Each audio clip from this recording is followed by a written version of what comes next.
Right now, racism in cricket has come under the spotlight in South Africa in the last few weeks. Tonight, we talk to a player who played for the SA under-17 side. He is a former University Sports South Africa cricketer who was on a full bursary to St Albans school from Atteridgeville after stints with Northerns, the Dolphins and SWD. And then finally, he'd had enough. Mpho Selowa was tired of being overlooked and left to play international cricket for Uganda. He joins us via Skype tonight to tell his story. Mpho, welcome to The Full View. Now, the dominant narrative would be that you fell through the cracks in the system. But what we've largely been learning in these last few weeks is that this is a flawed system, and this is almost certainly perhaps a trapdoor that you fell through, designed to stop players at a certain time in their careers. Yes, good evening to you and your viewers. Yes, I mean, I went through the system and tried all I could. I mean, I ended up playing for 4 provinces, and I just told myself that regardless of what, I'm going to end up playing international cricket. For who, it didn't matter. It didn't matter to me. Well, you hit a roadblock. You were with the likes of Faf du Plessis, Aaron Pangiso, Heino Kun. Those were your stable mates that made it through the Northerns Academy. They've obviously gone on and progressed, and they're having great careers. Why do you think you hit a roadblock? Basically, when you're honest, you know, and they say that the honest don't make it, because you do speak the truth. And when you question, you've got an attitude problem, this, that, and that, and word goes around that this is the guy is a cancer in the change room. So that's what basically happens. You move from province to province, and you are that guy, and you get labeled. And that was what you said. Your decision to take up an opportunity that arose with Uganda was because of racism and discrimination in South African cricket. A lot of little things that built up over time. Did you ever have a chance to air your grievances formally with anyone? To be quite honest, I did raise a few issues where I'd have meetings when I was playing for SWD. I'd have meetings with the CEO, the chairman, the captain, the coach, and I was just being told the same story. You know, you're good, but we can't find a place for you in the team. And bear in mind, I'm from Pretoria. I had to drive all the way to Oudtshoorn to go play 4 games and being given excuses. And I did air it with Saka as well, who told me that they don't get involved in team selections and stuff like that. So what's the whole point of a players' association? That's not going to help. And you've also got an agent who's not helping as of the situation, who's getting paid every month. So the issues were... Yeah. So you're playing for Uganda now. You're in a better space. You've been in a better space in international cricket. But do you look back and think what could have been?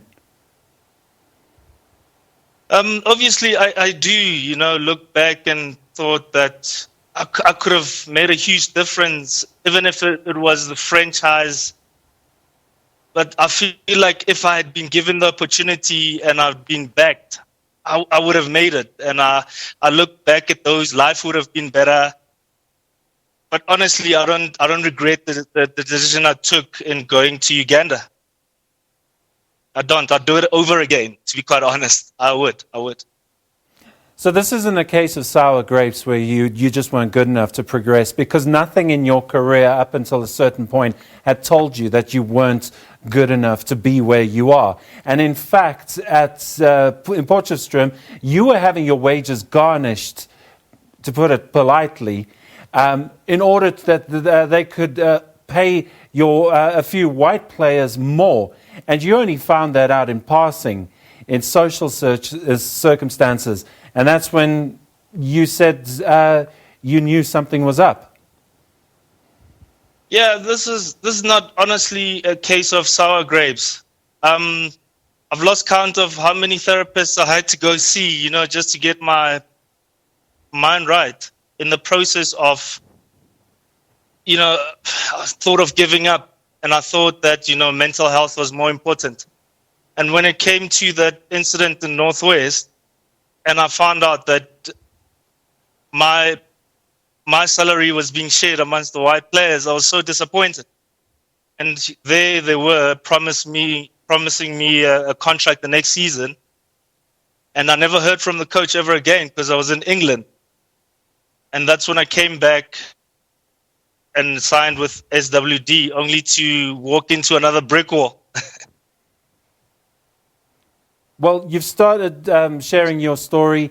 Other players have also started to share their stories. There's more than a few anecdotal bits of evidence going around now. What do you hope will happen now that more and more players are sharing their experiences? What concrete plans can be put in place to make sure that other generations don't have to deal with what you guys have gone through?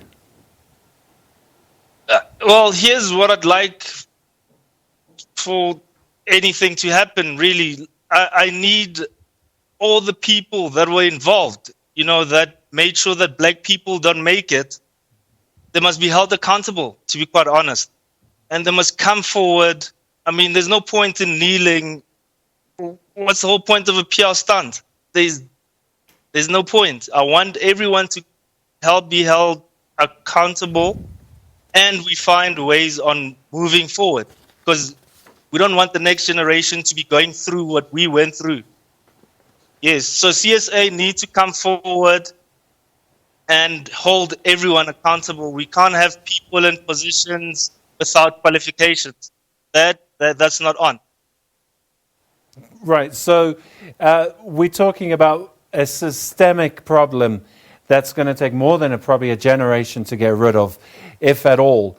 And now you're calling on CSA to do something definitive, because you guys have got names and you've got places and you've got times. They've got more than enough evidence to work with. Yes, they've got plenty. I mean, anyone can come out and say, Mpho Selowa went to Uganda. What is Uganda? I mean, we've got players that have gone to England and everywhere, and they've blamed the quota system. I don't understand how that works. And to be quite honest, I'm quite happy that the coal pack system failed. So now everyone that blamed the quota system has to come back. Let's see how CSA is going to handle that. Because they left here saying, the quota system does and that. Now, let's address the issue of racism, discrimination, and let's find a way forward. Let's create better opportunities for black, colored, and Indian players. It can't just be a majority of white players giving the chances. Give us the opportunity. You can't just kill my opportunities before they come up. It sounds like you're a bit skeptical about what CSA could be doing. And to be fair, indications are that they did take their time in coming out to support Lungi. He was a lone voice in the wilderness for about a week and a half before there were any solid statements coming from power players in Cricket South Africa, not former players, former Proteas who'd also gone through the same experience. Do you feel there is a will with Cricket South Africa, or was it a bandwagon that they were getting on with the Black Lives Matter? No, I don't think the past players were getting on a bandwagon, because that's what everyone is saying on the social media streets. We've gone through this journey. We've gone through these experiences. We know what we have experienced. And if in this day and time, a player like Lungi Ngidi comes in and says Black Lives Matters, and then we get ex-players that's saying, but all life matters. So you can see already what is happening and what has happened, because all those players have played in that generation. Where, I mean, your Buta Dipinas, your Pat Simcox, there were black players in the system as well. Mm-hmm. So now you can ask yourself how they treated all those other black players. Absolutely. Mpho Selowa, thanks for sharing with us your story. You're another voice, as I say, adding to the body of evidence that CSA now has to work with. And I suppose now it's with them, Cricket South Africa. But Mpho, thank you very much for being with us tonight. Right, so that's where we're going to have to leave it for your sport for this hour on The Full View. Your weather's coming up next.